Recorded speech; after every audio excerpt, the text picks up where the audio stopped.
Assalamualaikum warahmatullahi wabarakatuh. Perkenalkan, nama saya Ahmad Fadli Lubis dengan NIM 2524036. Baiklah, di sini saya akan membuat video ujian akhir semester dari mata kuliah Jaringan Komputer di UIN Syekh M. Jamil Jambe Bukit Tinggi. Pada video ini saya akan membahas tentang beberapa materi, yaitu yang pertama ada multiplexing, yang kedua ada FTP atau File Transfer Protocol, ketiga ada DNS atau Domain Name System, yang keempat ada web server, dan yang terakhir yang kelima ada keamanan jaringan. Tanpa berlama-lama kita masuk saja ke materi yang pertama, yaitu tentang multiplexing. Jadi multiplexing itu adalah teknik untuk mengirimkan banyak data sekaligus lewat satu komunikasi. Misalnya, bayangin saja satu jalan raya, kalau tiap mobil harus mempunyai jalan sendiri, bakal ribet dan mahal.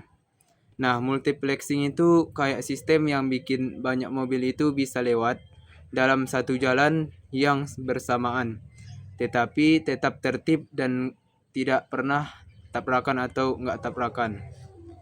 Di dunia komunikasi sekarang, yang lewat itu bukan cuma mobil, tetapi data, sinyal, suara, dan juga bahkan video. Kemudian, kalau komponen-komponen ataupun bagian-bagian dari multiplexing ini, dalam sistem multiplexing biasanya ada beberapa bagian. Bagian utamanya yaitu yang pertama ada sumber data ataupun inputnya. Sumber data atau inputnya ini adalah data yang mau dikirimkan. Data ini bisa berupa suara ataupun telepon, kemudian bisa berupa video, bisa berupa data internet, kemudian sinyal sensor, bisa berupa sinyal sensor, dan lain-lain sebagainya yang disebut data. Biasanya bukan cuma satu saja, akan tetapi banyak sumber data sekaligus yang datang bersamaan. Kemudian yang kedua ada multiplexer atau disingkat dengan MUX. Multiplexer ini adalah bagian yang menggabungkan semua data dari berbagai sumber tadi menjadi satu sinyal. Ibaratnya multiplexer ini adalah seperti petugas yang mengatur kendaraan itu supaya bisa masuk ke satu jalan yang sama. Seperti misalnya satpam. Kemudian contoh yang ketiga itu ada media transmisi. Media transmisi ini adalah jalur pengiriman datanya itu sendiri, misalnya seperti ada kabel, kemudian ada serat optik, ada gelombang radio, dan lain-lain sebagainya. Walaupun jalurnya cuma satu, akan tetapi datanya itu bisa banyak karena lewatnya itu sudah diatur oleh multiplexer tadi. Kemudian ada yang keempat ada demultiplexer atau demux. Kalau multiplexer itu kan tugasnya untuk menggabungkan, sedangkan demultiplexer ini adalah tugasnya untuk memisahkan lagi data yang sudah sampai tujuan itu, data yang sudah tergabung tadi dipisah lagi. Demultiplexer ini akan mengirimkan data dengan tujuan ke masing-masing, mengirimkan tujuan ke data yang benar ke masing-masing data itu. Kemudian tujuan dari multiplexing. Kemudian ada tujuan dari multiplexing. Tujuannya yang pertama yaitu menghemat jalur komunikasi.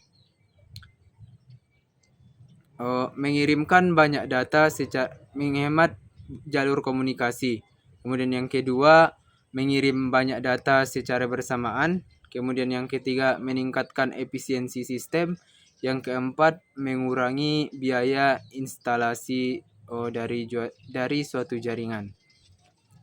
Ibaratnya jadi bisa lebih Jadi singkatnya itu lebih hemat, cepat, dan efisien. Kemudian ada manfaat dari multiplexing. Dengan adanya multiplexing ini, kita itu bisa dapat banyak sekali keuntungan. Misalnya seperti dalam satu kabel itu bisa dipakai oleh banyak pengguna.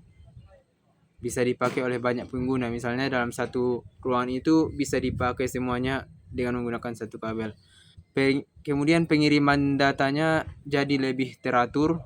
Kemudian bandwidth-nya juga tidak terbuang sia-sia. Dan cocok juga untuk sistem komunikasi modern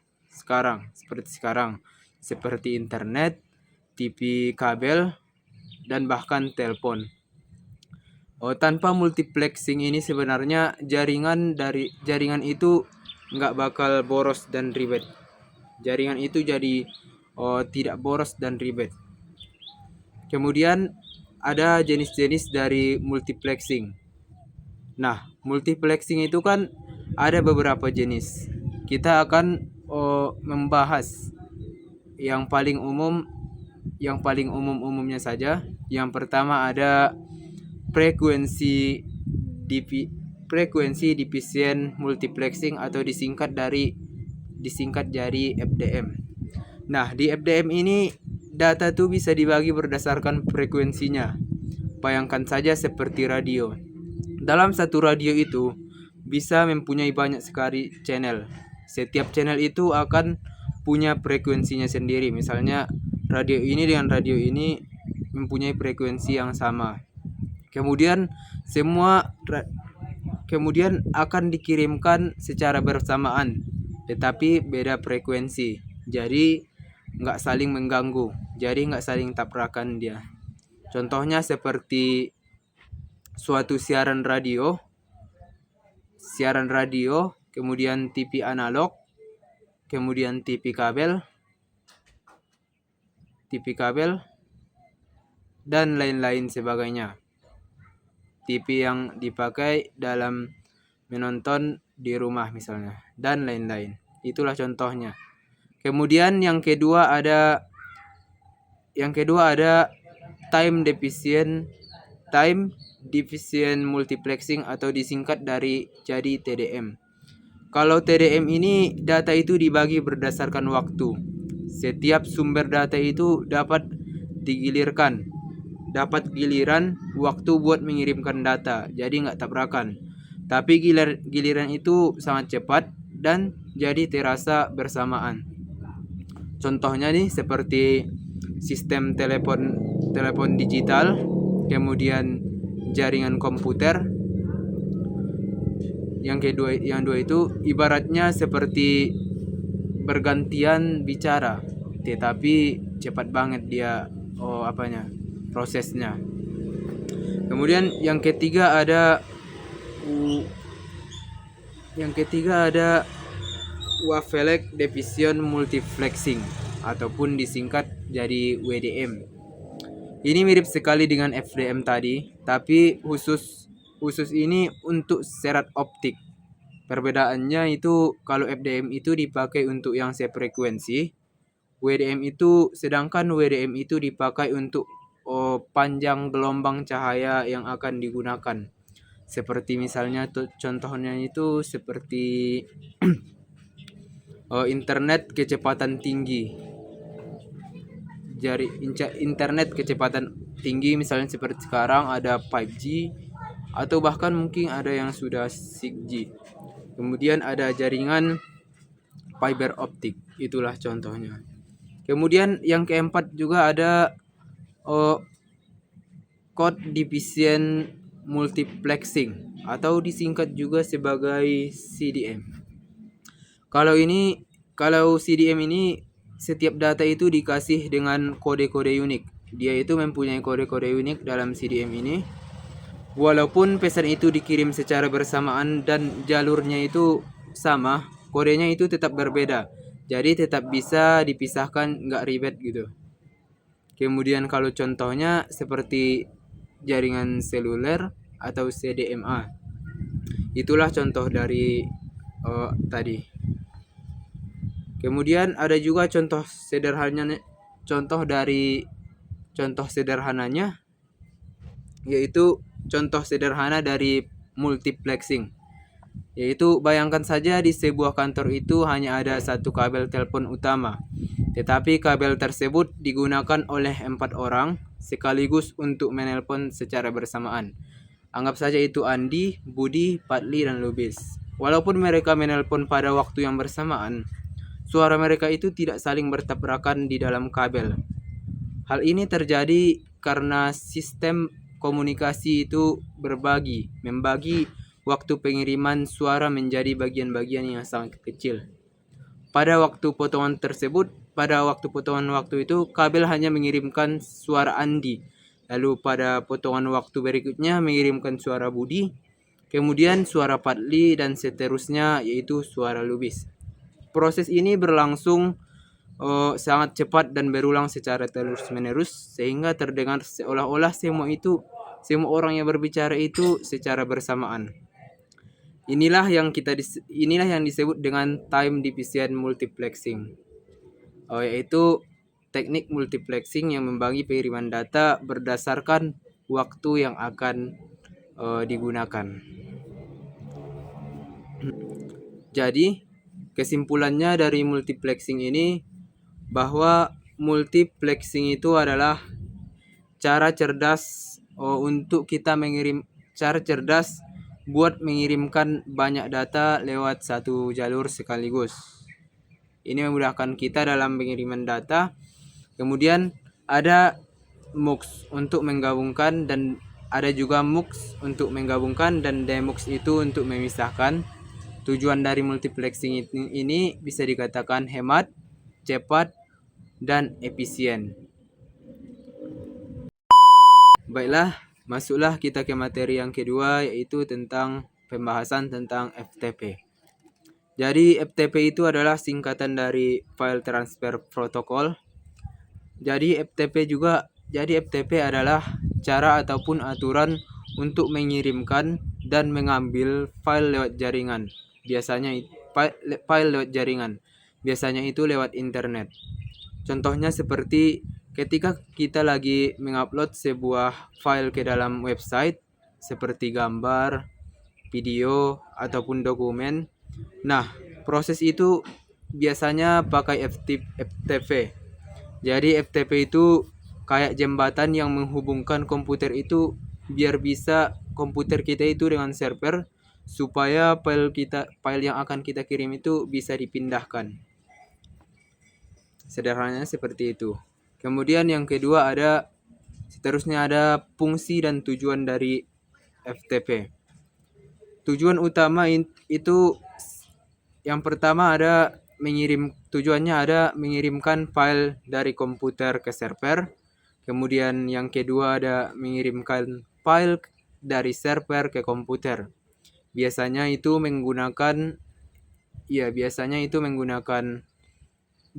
FTP itu dipakai untuk mengelola file website, kemudian untuk mengupload dan mendownload data dalam jumlah data yang sangat besar. Kemudian backup datanya juga mengarah ke suatu server. Nah, kemudian komponen ataupun bagian dari FTP ini. Dalam FTP ini ada beberapa bagian yang sangat penting untuk kita ketahui, yaitu bagiannya yang pertama ada FTP client. FTP client ini adalah aplikasi yang kita pakai untuk mengakses FTP tersebut. Contohnya seperti FileZilla, WinSCF, atau bahkan browser. Kemudian yang kedua ada FTP server. FTP server ini adalah komputer ataupun server tujuan tempat file itu disimpan. Server ini yang akan menerima file yang akan kita kirimkan lewat pengiriman itu. Yang ketiga ada username dan password. Username dan password ini digunakan sebagai akses keamanan supaya tidak semua orang bisa masuk ke server agar data kita aman.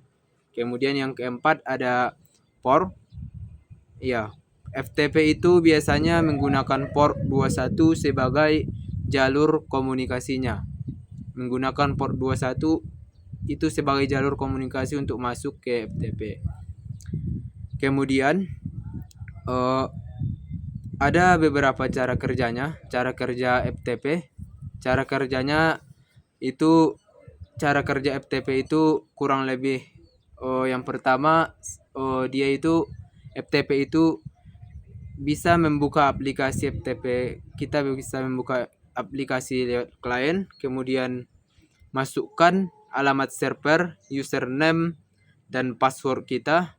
Kemudian setelah terhubung, kita bisa mengupload file ataupun bisa mendownload file, kemudian hapus, bahkan bisa juga mengedit file di server itu. Jadi itu memudahkan kita untuk misalnya membuat konten ataupun bisa menghapus konten-konten yang tidak bagus yang kita sudah upload yang menurut kita tidak bagus untuk ditonton.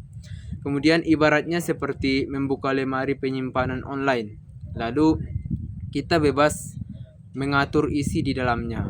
Kita misalnya mempunyai akun TikTok dan kita membuat channel itu untuk edukasi, motivasi. Nah, seperti itu. Kemudian ada jenis-jenis dari FTP. Nah, jenis-jenis dari FTP ini yang pertama ada jenis FTP yang standar. Ya. Iya, jenis FTP yang standar. Ini versi biasa tanpa inskripsi, data dikirim apa adanya, jadi ini kurang nyaman. Yang kedua ada FTPS. FTP yang sudah ditambah keamanan SSL atau TLS. Data itu jadi lebih aman karena transkripsi. Yang ketiga ada SFTP. Walaupun namanya mirip, tapi ini tuh sebenarnya berbeda dengan yang tadi. SFTP ini berjalan di atas SSH dan keamanannya juga lebih tinggi. Jadi data itu lebih aman disimpan di sini. Kemudian kita masuk ke manfaat dari FTP. Ada beberapa manfaat dari FTP ini. Yang pertama itu memudahkan kita untuk mengirimkan file yang besar. Jadi kita lebih mudah mengirimkan file yang besar jika filenya itu besar. Kemudian yang kedua, efisiensi untuk mengelola file website. Dia itu bisa mengelola file website yang akan kita kirimkan. Kemudian bisa diakses di mana saja asal ada internet. Bisa diakses di mana saja asal internet kita lancar. Yang keempat, mendukung kerja tim dalam berbagai data. Ini cocok sekali untuk yang kelompok, bisa mendukung tim yang menyulitkan kita dalam mencari tugas-tugas. Kemudian ada kelebihan dan kekurangan dari FTP ini. Kalau kelebihannya yaitu mudah digunakan. Mudah digunakan karena dia itu aman dan biasa digunakan sehari-hari. Kemudian cepat untuk mentransfer file besar. Yang ketiga yaitu banyak aplikasi pendukungnya. Kalau dari segi kekurangannya yaitu FTP itu biasanya kurang aman karena keamanannya itu kurang fleksibel. Kemudian perlu juga pengaturan login karena takutnya nanti data kita itu dibobol. Kemudian yang ketiga, kalau koneksi lambat, transfer itu bisa terganggu. Apalagi kita itu sedang mengupload file yang besar. Misalnya kalau jaringannya lelet misalnya, maka file yang akan kita kirimkan itu bisa saja tidak terkirim dan terganggu oleh jaringan yang sudah tidak bagus tadi.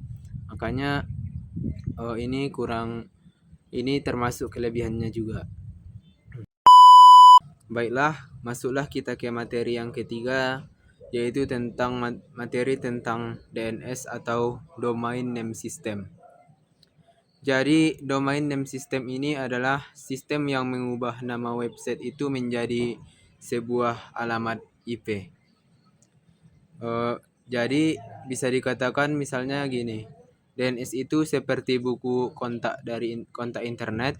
Ketika kita mengetik, misalnya kita mengetik google.com, maka DNS ini atau domain name system ini yang akan mencari tahu alamat IP-nya, lalu mengarahkan kita ke server yang benar. Tanpa DNS sebenarnya kita akan sulit dalam mencari sistem. Kemudian komponen-komponen ataupun bagian-bagian dari DNS. Komponen domain name system ini ibaratnya petugas dan tempat pencarian alamat. Yang pertama komponennya ada domain name.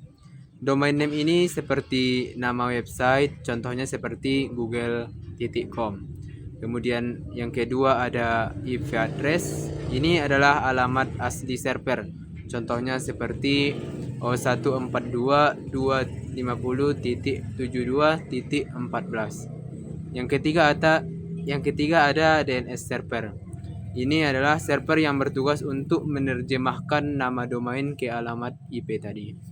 Kemudian yang keempat ini ada bagian yang pertama ada resolver, yaitu bagian yang pertama kali menerima permintaan dari pengguna. Maka di resolver ini bagian yang pertama kali itu pesan itu diterima, sistem itu diterima, diproses di situ duluan. Kemudian ada tujuan dari DNS. DNS ini mempunyai tujuan utama. Yang pertama itu mempermudah pengguna atau user itu dalam mengakses website. Kemudian yang kedua, menghubungkan nama domain dengan alamat IP address. Kemudian yang ketiga, membuat internet itu lebih cepat dan lebih praktis dia. Kemudian manfaat dari domain name system. Manfaat domain name system ini sebenarnya banyak. Nah, di sini manfaat domain name system ini dalam kehidupan kita sehari-hari saja saya bahas. Yang pertama itu kita bisa mengakses website dengan nama bukan dengan angka. Jadi memudahkan kita tanpa menggunakan angka, kita menggunakan nama saja. Kemudian akses internetnya itu jadi lebih cepat sekali. Kemudian memudahkan kita juga dalam pengelolaan website seperti IP yang berubah-ubah. Kemudian nama juga nama yang tetap. Kemudian kalau dari segi keamanan itu membantu keamanan jaringan seperti filter dan proteksinya. Kemudian kita masuk ke jenis-jenisnya. Jenis-jenis dari domain name system ini dibagi berdasarkan fungsi servernya. Kemudian yang pertama yaitu domain name system resolver. Ini penerima permintaan dari pengguna, dia yang menerima permintaan dari pengguna itu. Kemudian yang kedua ada root DNS server. Ini server yang paling atas seperti pusat dari informasi domain name system tersebut. Yang ketiga ada TLD server. Ini tugasnya untuk mengatur domain seperti misalnya com, ID, ataupun org. Kemudian yang keempat ada authoritative DNS server. Ini server yang menyimpan data asli dari domain tersebut. Kemudian kita masuk ke cara kerja dari DNS ini. Cara kerjanya itu mudah saja dipahami. Yang pertama itu mungkin kawan-kawan juga sudah tahu. Yang pertama kita bisa mengetik Google.com. Cara kerjanya kita ketik Google.com, kemudian permintaannya lalu dikirimkan ke DNS resolver tadi. Kemudian DNS resolver ini bertanya ke root server. Kemudian root server ini akan dilanjutkan lagi ke TDL server. dia akan melanjutkan ke TDL server, lalu TDL server ini akan pergi ke autoritatif server. Kemudian di situ alamat IP itu ditentukan dengan website yang terbuka dia. Misal contoh jadi itu memudahkan kita sebenarnya. Mungkin kita sudah sering menggunakannya di kehidupan sehari-hari kita. Contoh DNS, misalnya ketika kita itu mengetik www.google.com di browser, komputer sebenarnya tidak tahu kemana harus pergi. Komputer hanya tahu mengerti tentang alamat yang berupa angka. Lalu DNS ini akan bekerja mencari tahu apakah IP atau alamat dari Google.com ini. Setelah alamat itu ditemukan, maka DNS akan mengarahkan komputer ke server Google itu. Akhirnya halaman Google pun akan terbuka di layar yang kita buka. Contoh lainnya misalnya ketika kita lagi mengetik www.instagram.com, DNS itu menerjemahkan nama tersebut menjadi alamat IP milik server Instagram. Tanpa DNS ini kita harus mengetik alamat IP server Instagram secara manual yang tentu sangat sulit diingat. Jadi DNS itu sebagai penerjemah yang mengubah nama website itu menjadi alamat server agar website itu mudah diakses dan cepat aksesnya. Jadi kesimpulannya, domain name system ini adalah sebagai penerjemah nama website menjadi alamat IP. Tanpa DNS ini, internet bakal ribet dan susah dipakai. Karena komputer itu tidak paham tentang huruf, dia hanya paham tentang angka saja. Jadi kalau kita misalnya membuka suatu website, kita menggunakan angka misalnya, jadi kita itu akan susah sekali menghafalnya. Maka DNS ini membantu kita ketika kita misalnya membuka suatu website yang seharusnya itu berupa angka, maka DNS itu menerjemahkannya secara otomatis ke dalam bentuk huruf yang akan kita tuju. Karena kalau dalam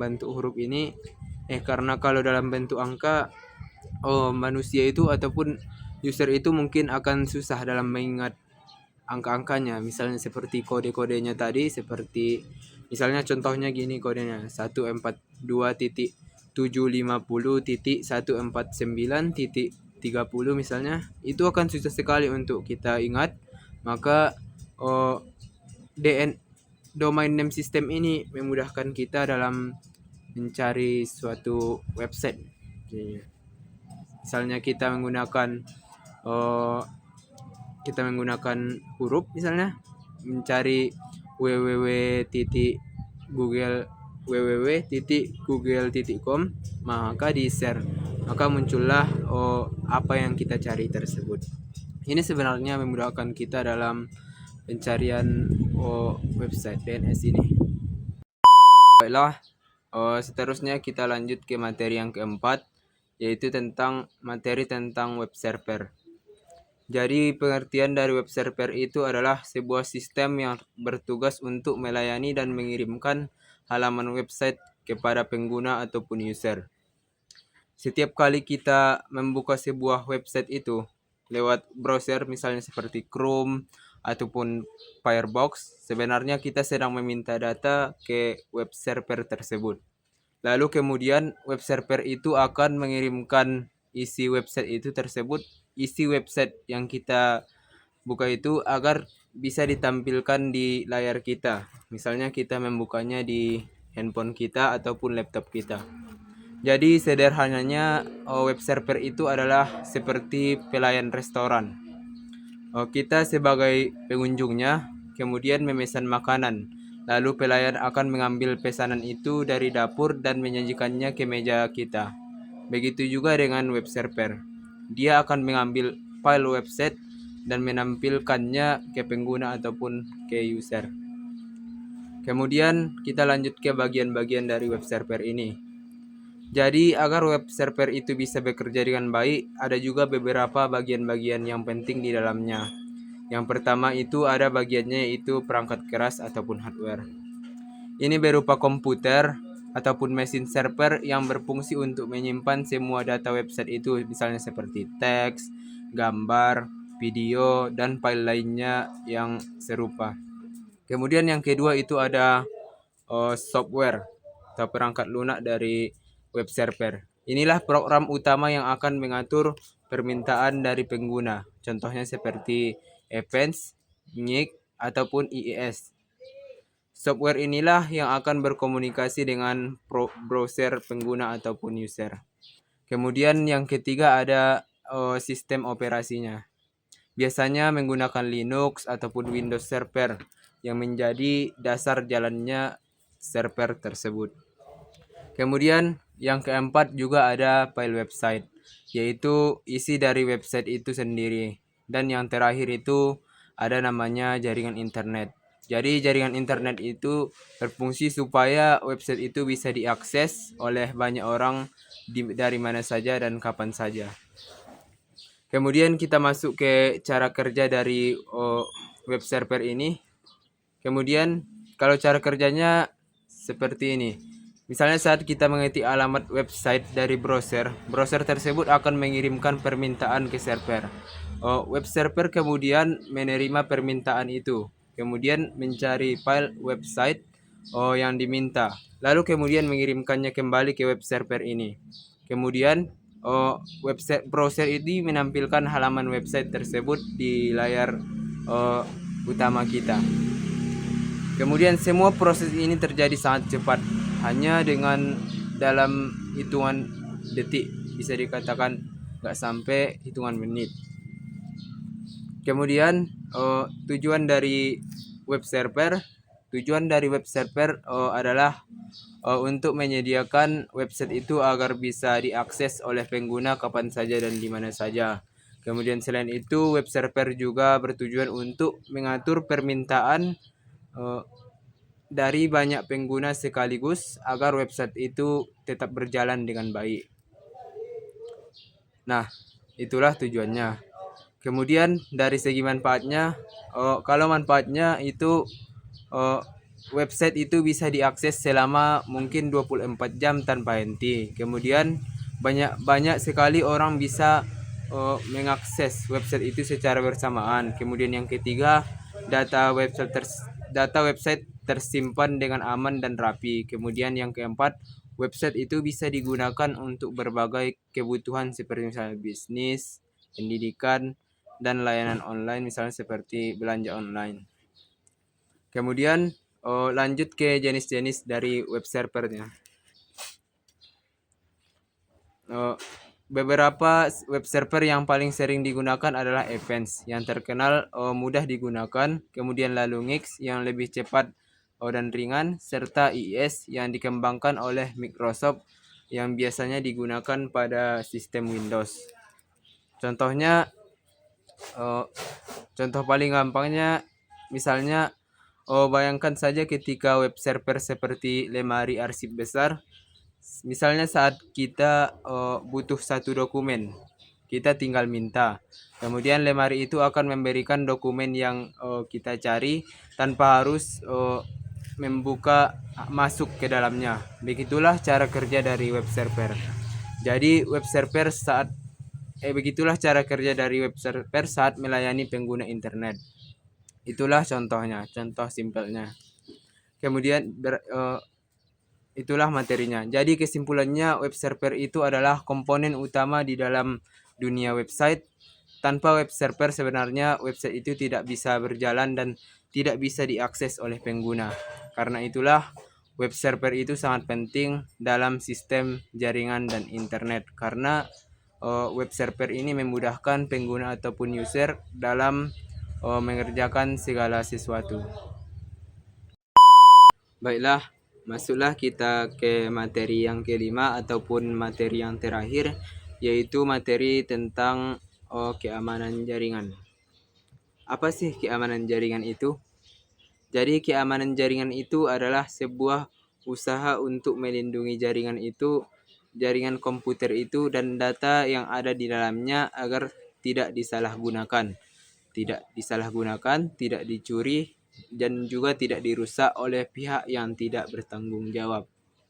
Jadi keamanan jaringan itu berfungsi supaya data itu tetap aman, sistem tetap berjalan, dan pengguna itu atau user itu bisa mengakses jaringan dengan nyaman. Jadi intinya keamanan jaringan itu seperti kunci dan penjaga rumah. Seperti kunci dan penjaga rumah. Kemudian tujuannya agar rumah itu tidak dimasuki oleh orang asing dan barang di dalamnya juga tetap aman dan tidak hilang. Kemudian masuk ke komponen ataupun bagian-bagian dari keamanan jaringan. Jadi sebenarnya agar keamanan jaringan itu berjalan dengan baik dan benar, ada beberapa bagian-bagian pentingnya. Bagian-bagian itu yang pertama adalah perangkat keamanan. Yang pertama adalah perangkat keamanan itu seperti firewall, router, dan antivirus yang berfungsi untuk menyaring dan melindungi lalu lintas data. Kemudian bagian yang kedua ada perangkat lunak keamanan. Misalnya itu contohnya seperti antivirus, anti malware, dan sistem terdeteksi serangan. Kemudian bagian yang ketiga ada aturan ataupun kebijakan keamanan, yaitu penggunaan jaringan agar tidak disalahgunakan oleh pengguna ataupun usernya, agar tidak disalahgunakan untuk hal-hal yang tidak baik. Kemudian bagian yang keempat itu ada pengguna ataupun admin jaringan.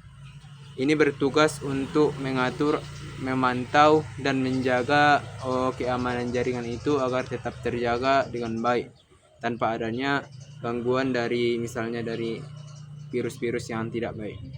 Kemudian ada cara kerja dari jaringannya, keamanan jaringan itu saat data itu dikirim melalui jaringan, sistem keamanan itu akan memeriksa data tersebut. Jika data itu dianggap aman, maka data akan diteruskan. Jika terdeteksi bahaya, maka sistem itu akan memblokir ataupun menghentikan akses tersebut.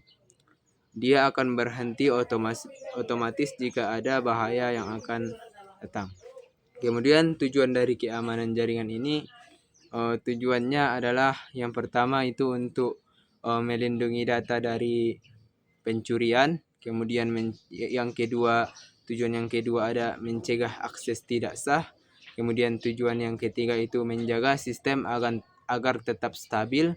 Kemudian tujuan yang keempat itu menjamin privasi pengguna. Kemudian tujuan yang keempat itu manfaat keamanan jaringan. Jadi dengan adanya keamanan jaringan ini, data itu lebih aman dan terlindungi dari bahaya-bahaya seperti misalnya virus-virus, malware, seperti itu. Kemudian resiko serangan hackernya juga berkurang. Jadi hacker itu tidak sembarangan dalam membobol data. Kemudian jaringannya lebih stabil dan terpercaya. Kemudian pengguna juga merasa aman saat mengakses internet. Itulah tadi. Kemudian kita masuk ke jenis-jenis keamanan jaringan. Jadi beberapa jenis dari keamanan jaringan itu yang umum digunakan itu yang pertama yang berfungsi sebagai penyaring lalu lintas data, antivirus untuk melindungi dari virus dan malware, enkripsi untuk pengalaman data itu agar tidak mudah dibaca oleh orang lain, kemudian serta sistem autentifikasi seperti misalnya username ataupun password itu untuk membatasi akses pengguna. Jadi contoh sederhana dari keamanan jaringan ini. Misalnya contohnya seperti ketika sebuah motor dengan pintu keamanan itu hanya karyawan yang punya kartu akses yang boleh masuk. Orang asing akan dicegah oleh satpam.